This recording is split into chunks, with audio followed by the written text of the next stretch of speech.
그리하여야 너희가 거룩하고 속된 것을 분별하며 부정하고 정한 것을 분별하고 또 나 여호와가 모세를 통하여 모든 규례를 이스라엘 자손에게 가르치리라. 아멘. 세상에 살지만 세상에 속하지 말아라. 우리 성도님들은 지금까지 지내오시면서 지금 화면에 보시는 이 말을 얼마나 듣거나 보셨습니까? 이 말인즉슨 나는 성도로서 구별된 사람이다 라는 의미인데, 나는 구별된 사람이다, 이 생각은 지금 내 스스로의 마음속에 얼마나 자리 잡아 있습니까? 세상에 속하지 아니하였다, 구별되었다, 하나님께서 나를 구별하셨다, 이건 거창한 이야기가 아닙니다.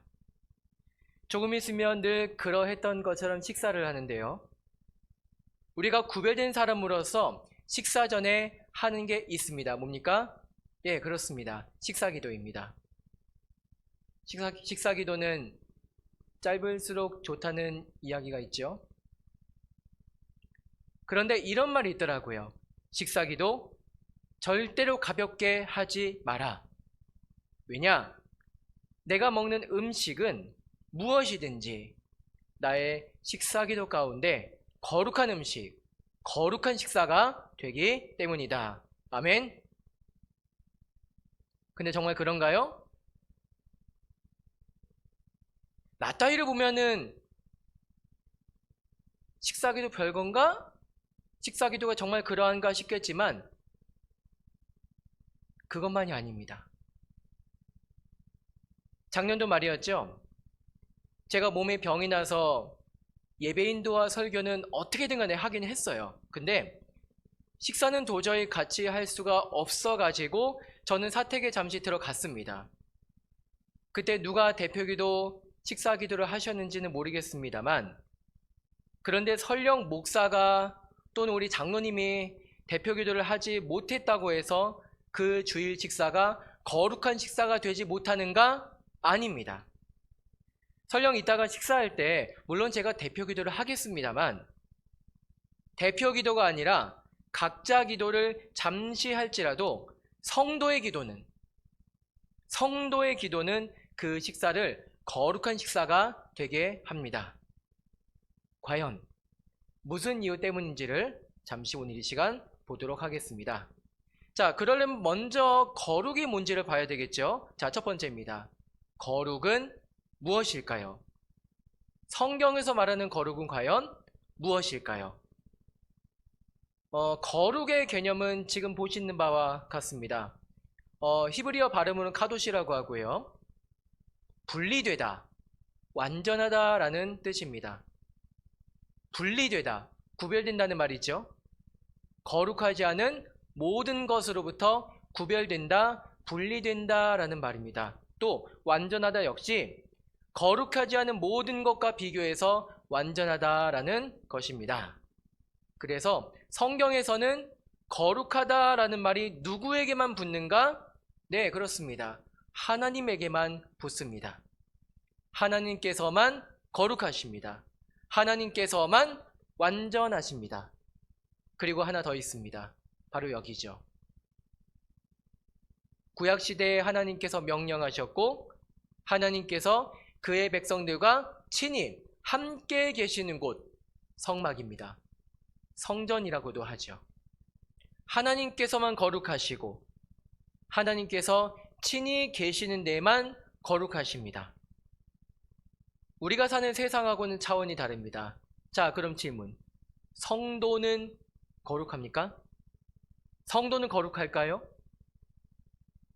구약의 개념에서는 성도도 세상에 살다 보니까 거룩하지 않습니다. 성경 그 어디에서도 성도가 거룩하다라는 말은 없습니다. 그래서 거룩하신 하나님은 거룩하지 않은 세상과 구별됩니다. 자, 그럼 여기서 질문 하나 드리겠습니다. 성경에 보시면 세상 중에서도 거룩한 땅, 거룩한 데가 있다고 하는데 과연 무슨 이유에서이겠습니까? 다시 말하면 세상 중에서 거룩한 곳이 있다고 성경이 말해주는데 그 이유가 무엇일까요? 이유는 간단합니다. 이미 말씀드렸습니다.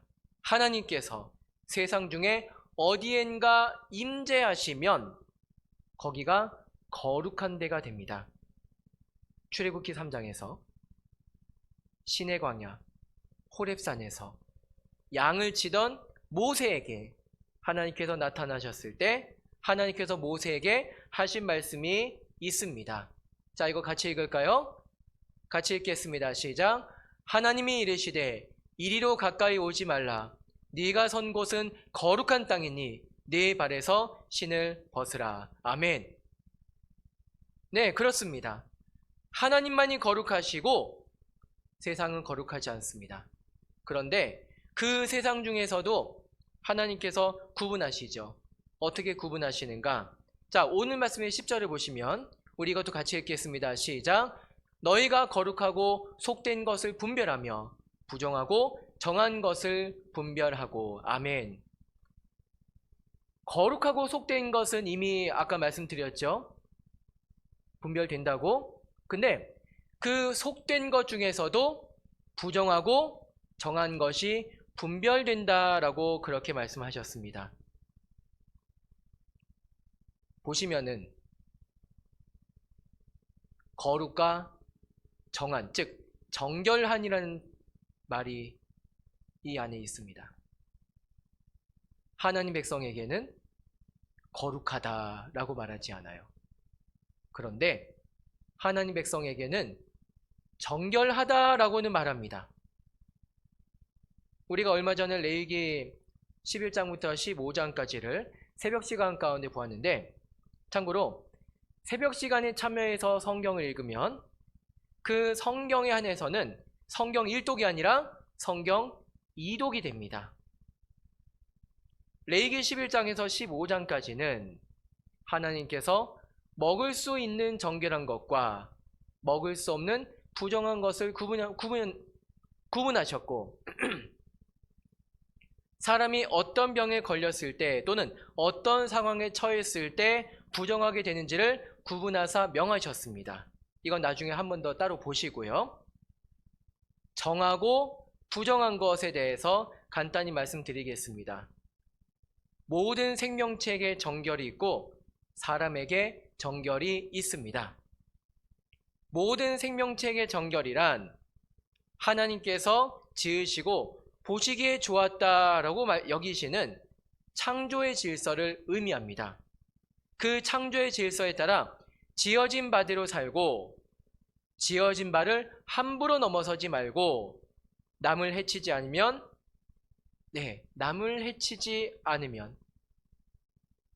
그래서 레위기 11장에서는 그 부정한 동물 중에서는 남의 피를 흘리게 하는 모든 동물을 부정하다라고 그렇게 지정을 하셨습니다.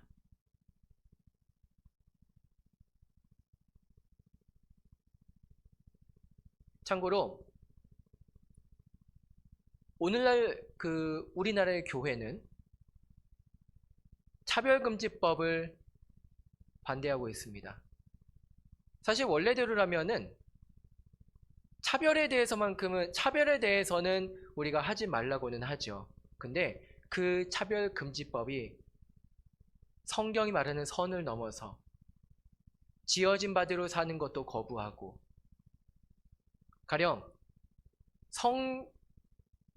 정체성에 대해서도 그것조차도 사람이 결정할 수 있다고까지 하고 그래서 하나님께서 지으신 창조 질서까지 거부하기 때문에 교회는 차별금지법에 대해서 반대 목소리를 내는 것입니다. 그래서 이런 의미에서 모든 생명체의 정결이 성경에 규정이 되어 있는 것입니다. 그리고 사람에게 정결은 무엇입니까? 하나님과 교제하며 하나님 말씀대로 사는 것입니다. 그래서 사람은 항상 간구해야 됩니다. 하나님이여, 내 속에 정한 마음을 창조하시고 내 안에 정직한 영을 새롭게 하소서. 참고로 이 말씀이요, 간음죄와 살인죄를 저지르고 그 죄에 대해서 하나님에게 뒤늦게나마 용서를 구했을 때 다윗이 간구한 것입니다. 그리고 그 다윗의 아들 솔로몬이 이렇게 말하죠. 여호와를 경외하는 것이 지식의 근본이다. 네, 그렇습니다. 그런데 이 거룩과 정결의 문제에 있어서 그 방향이 어떻게 되는지를 잘 보셔야 됩니다. 이거 정말 중요합니다. 오늘 말씀에서 두 번째인데 거룩과 정결의 방향이죠. 이 방향이 구약과 신약이 서로 정반대입니다. 간단히 보겠습니다. 구약에서는 그래요. 세상에서 정결하지 않은 부정한 것이 거룩한 것, 정결한 것과 접촉하게 되면은 부정한 것으로 오염이 됩니다. 예를 들겠습니다. 앞서 처음에 먹는 거 얘기했으니까 먹는 걸로 예를 들어 보겠습니다. 구약의 레위기에는 5대 제사가 정해져 있습니다. 번제, 소제, 화목제, 속죄제, 속건제.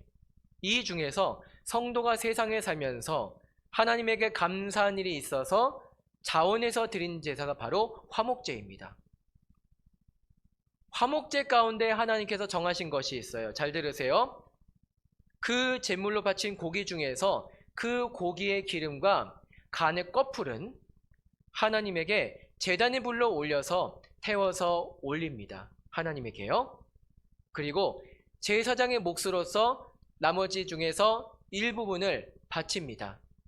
그리고 그 나머지는 그날 당일에 다 먹어라. 예, 하나 질문 드리겠습니다.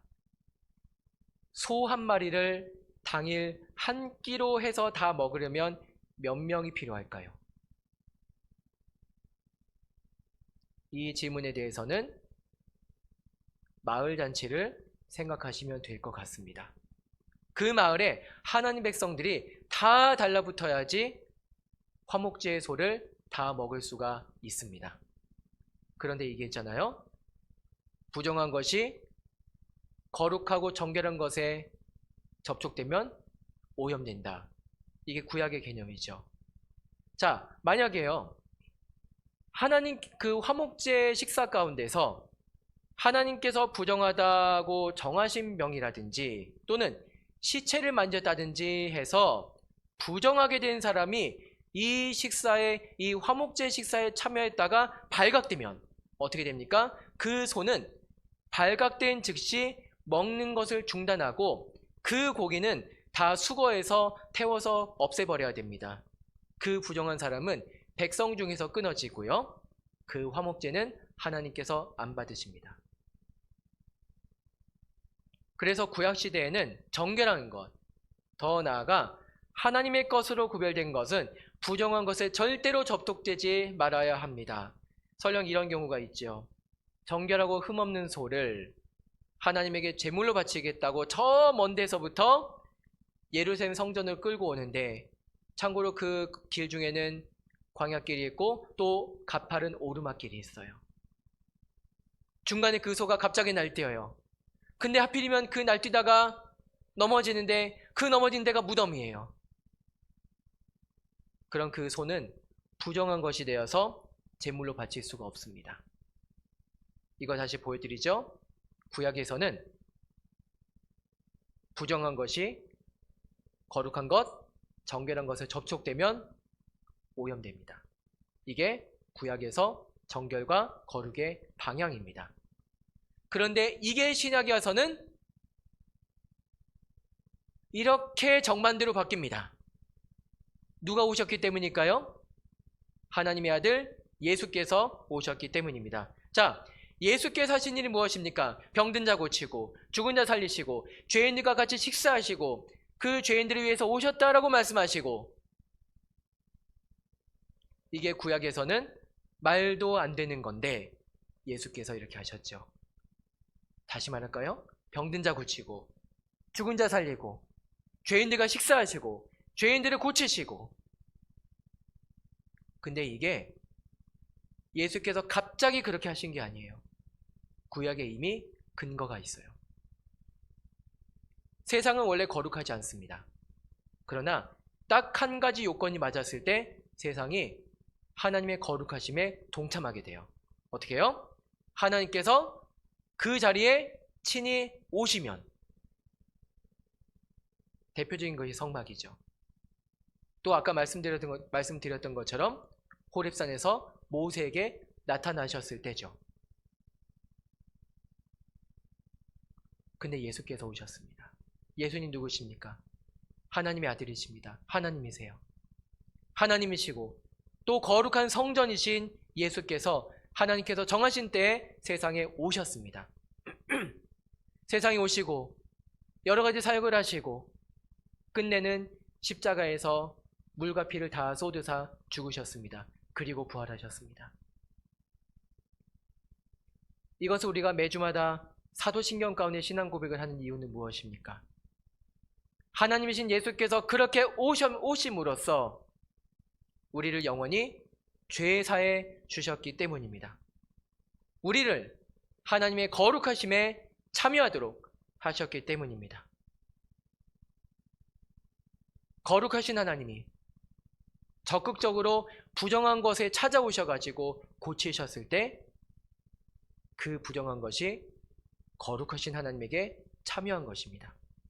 우리는 원래 거룩하지 않습니다. 정결하지도 않은 죄인입니다. 그러나 예수님의 은혜로서 거룩함에 참여한 의인으로 인정받은 것입니다. 더 나아가 이 구원 역사가 오늘날에도 적용이 되죠. 영원히 적용됩니다. 누구 때문입니까? 우리 안에 내주하신 또 다른 보혜사 성령 하나님 때문입니다.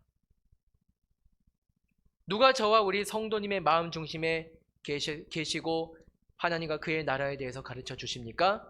성령 하나님께서 계시기 때문에 그 성령 하나님께서 항상 계시고 결코 떠나지 않으시기 때문에 우리는 거룩하신 하나님에게 이미 동참했고 지금도 동참하고 있고 앞으로도 동참하고 있는 것입니다. 그래서 우리가 드리는 식사기도 나 따위가 드리는 기도가 아닙니다. 그냥 통과 의례 격인 하찮은 기도가 아닙니다.